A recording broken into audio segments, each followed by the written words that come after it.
ಹಿಂದೂ ಸಹೋದರಿಗೆ ಹೇಳ್ಬೇಕು. ಯಾಕಂತೇಳಿದ್ರೆ ಈ ಬಂಡ ಈ ಹಿಂದೂ ಉಗ್ರ ಹಿಂದುತ್ವಕ್ಕೆ ಯಾರು ಸೇರಬಾರ್ದು, ಎಲ್ಲರೂ ನಮ್ಮ ಜೊತೆಗೆ ಬರ್ಬೇಕು.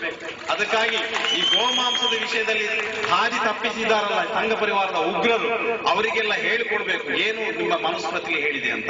ಒಬ್ಬ ಮನುಷ್ಯನು ಪೂಜಾ ವಿಧಿಗಳನ್ನು ಸರಿಯಾದ ಕ್ರಮಗಳಲ್ಲಿ ಮಾಡುತ್ತಾ ಮಾಂಸ ಭಕ್ಷಣೆಯನ್ನು ಮಾಡುವುದಿಲ್ಲವೋ ಅಂತಹ ಮನುಷ್ಯನು ಅವನ ಮರಣದ ನಂತರದ 21ನೇ ಪುನರ್ಜನ್ಮದಲ್ಲಿ ಬಲಿಗೆ ಕೊಡಲ್ಪಡುವ ಪ್ರಾಣಿಯಾಗಿ ಜನ್ಮ ತಾಳ್ತಾನೆ. ಅಂದ್ರೆ ಏನಂತ, ಪೂಜೆ ಮಾಡಬೇಕು, ಪ್ರಾಣಿ ಮಾಂಸವನ್ನು ತಿನ್ಬೇಕು ಅಂತೇಳಿ ಮನುಸ್ಮೃತಿ ಹೇಳಿಕೊಡ್ತಾರೆ. ಒಂದು ವೇಳೆ ತಿಳಿದೇ ಇದ್ರೆ ಮುಂದಿನ ಜನ್ಮದಲ್ಲಿ ಬಲಿಯಾಗುವಂತ ಪ್ರಾಣಿಯಾಗಿ ಬರ್ತಾನೆ. ಅದಕ್ಕಾಗಿ ಪೂಜೆ ಮಾಡಬೇಕು, ಪ್ರಾಣಿ ಬಲಿ ಕೊಟ್ಟು ಮಾಂಸವನ್ನು ತಿನ್ಬೇಕು. ಶತಪಥ ಬ್ರಾಹ್ಮಣ ಅಂತೇಳಿ ಒಂದು ಗ್ರಂಥ ಇದೆ, ಅದರಲ್ಲಿ ಹೇಳಲಾಗಿದೆ ಅಧ್ಯಾಯ 3 ಸೂಕ್ತ 1, 2, 21ರಲ್ಲಿ ಮಹರ್ಷಿ ಯಜ್ಞವಲ್ಕ್ಯ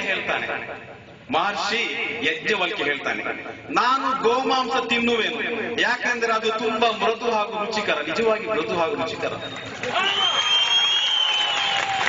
ಯಾರು ಹೇಳ್ತಾ ಇರೋದು?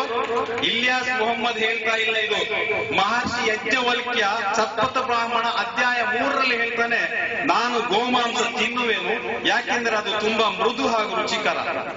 ಅಪಸ್ತಂಭ ಗ್ರಹ ಸೂತ್ರಂ ಎಂಬ ಗ್ರಂಥದಲ್ಲಿ ಅಧ್ಯಾಯ 1, 3, 10 ಹೇಳಲಾಗಿದೆ, ಮದುವೆ ಮತ್ತು ಪೂರ್ವಜರ ಶ್ರಾದ್ದ ಕಾರ್ಯಗಳಿಗೆ ಅತಿಥಿಗಳು ಆಗಮಿಸಿದರೆ ಗೋವನ್ನು ವಧಿಸಬೇಕು. ಏನ್ ಹೇಳ್ತದೆ? ಮನೆಗೆ ಯಾರಾದ್ರೂ ನೆಂಟರು ಬಂದ್ರೆ, ಅಳಿಯಂದ್ರು ಸೊಸೆಯಂದ್ರು ಯಾರಾದ್ರೂ ಬಂದ್ರೆ ಅಪಸ್ತಂಭ ಗ್ರಹ ಸೂತ್ರದಲ್ಲಿ ಹೇಳುವ ಹಾಗೆ ಗೋವನ್ನು ವಧಿಸಬೇಕು, ಮಾಂಸವನ್ನು ಉಣಬಡಿಸಬೇಕು. ಎಲ್ಲಿ ಎಲ್ಲ ಫೈಲು ಸಂಘ ಪರಿವಾರ ಟೋಟಲ್ ಪಂಕ್ಚರ್ ಆಗಿಬಿಟ್ಟಿದ್ದಾರೆ. ಈಗ ಏನು ಇಲ್ಲ ಅವರಿಗೆ.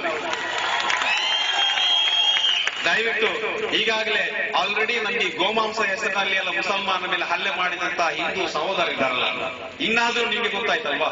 ಇನ್ನು ಅದೆಲ್ಲ ಬಿಟ್ಟುಬಿಡಿ, ನೀವು ನಮ್ ಜೊತೆಗೆ ಬನ್ನಿ.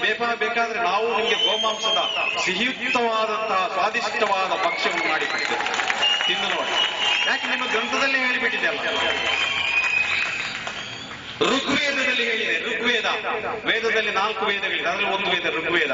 ಅದರಲ್ಲಿ 10, 85, 13 ಅಧ್ಯಾಯಗಳು ಹೇಳಲಾಗಿದೆ, ವಧುವಿನ ಮದುವೆ ಸಮಾರಂಭದಲ್ಲಿ ಹೋರಿಗಳನ್ನು ದನಗಳನ್ನು ವಧಿಸಬೇಕು. ಮದುವೆ ಸಮಾರಂಭದಲ್ಲಿ ವಧುವಿನ ಕಡೆಯವರು ಏನ್ ಮಾಡಬೇಕು? ಹೋರಿ ಮತ್ತು ದನಗಳನ್ನು ವಧಿಸಬೇಕಂತ. ಋಗ್ವೇದ 6:17 ಒಂದರಲ್ಲಿ ತಿಳಿಸಲಾಗಿದೆ,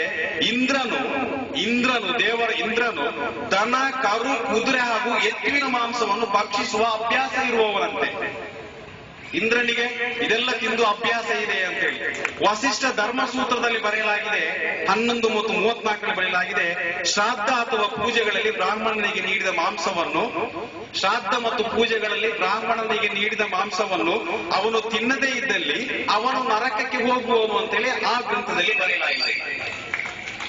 ಸ್ವಾಮಿ ವಿವೇಕಾನಂದರು ಬಹಳಷ್ಟು ಹಳೆ ಗ್ರಂಥಗಳನ್ನು ಹೇಳಬೇಕಾಗಿಲ್ಲ, ಹತ್ತಿರದ ಗ್ರಂಥಗಳಾಗಿರುವಂತಹ ಸ್ವಾಮಿ ವಿವೇಕಾನಂದರ the complete works of Swami Vivekananda ಎಂಬ ಗ್ರಂಥ